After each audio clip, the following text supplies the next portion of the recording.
कृष्ण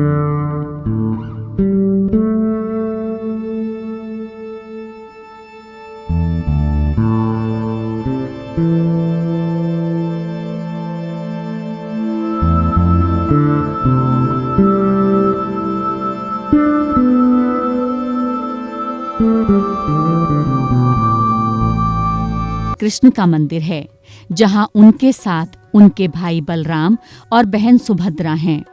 इस मंदिर को धरती के बैकुंठ के रूप में जाना जाता है, जहां भगवान श्री कृष्ण का दिल आज भी धड़कता है।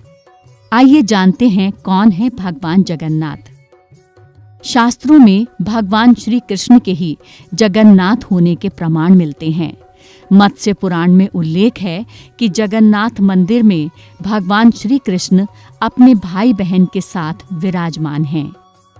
आपने देखा होगा कि सभी मंदिरों में भगवान की मूर्तियां अष्ट धातु या किसी अन्य धातु या पत्थर की बनी होती हैं, लेकिन जगन्नाथ मंदिर में नीम की लकड़ी से मूर्तियां बनी हुई हैं।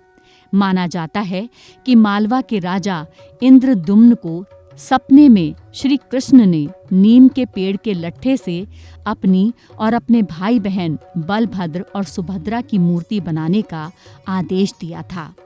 तब राजा इंद्रद्युम्न ने ये मंदिर बनवाया था।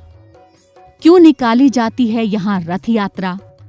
माना जाता है कि एक बार भगवान जगन्नाथ की बहन सुभद्रा ने नगर देखने की इच्छा जताई।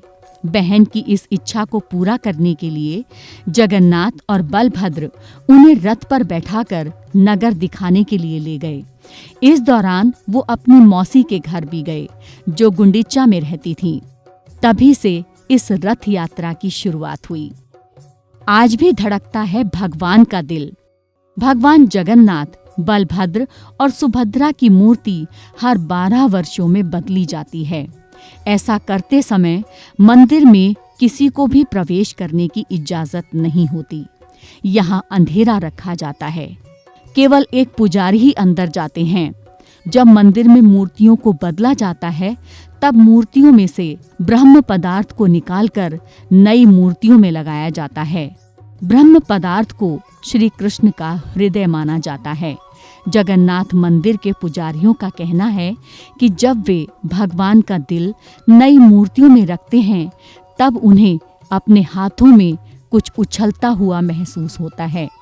मंदिर के पुजारियों का ये कहना है कि ये पदार्थ अष्ट धातु से बना है, लेकिन ये ब्रह्म पदार्थ जीवित अवस्था में है।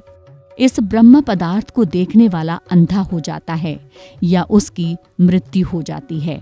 इसीलिए ब्रह्म पदार्थ को बदलते वक्त पुजारियों की आंखों पर रेशमी पट्टियां बांध दी जाती हैं। आइए जानते हैं जगन्नाथपुरी मंदिर के ऐसे रहस्य जो अभी तक अनसुलझे हैं। जगन्नाथ मंदिर में प्रसाद पकाने के लिए 7 बर्तनों को एक के ऊपर एक क्रम में रखा जाता है।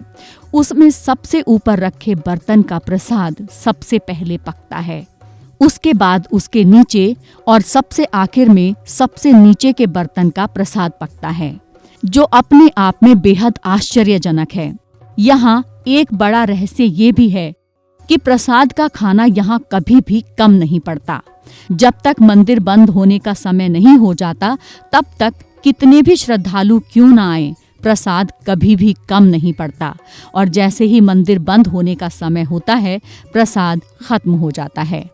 मंदिर में दिन के समय हवा समुद्र से जमीन की ओर चलती है, जबकि शाम के समय हवा जमीन से समुद्र की ओर चलती है।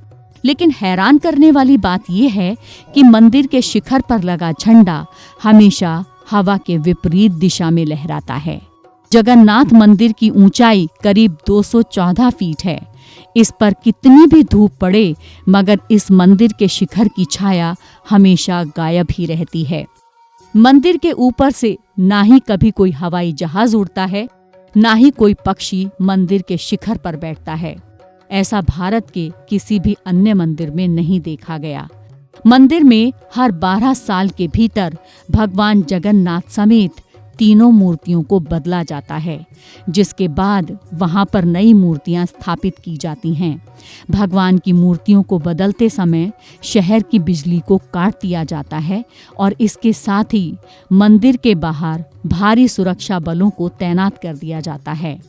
उस दौरान सिर्फ पुजारी को ही मंदिर में जाने की परमिशन होती है।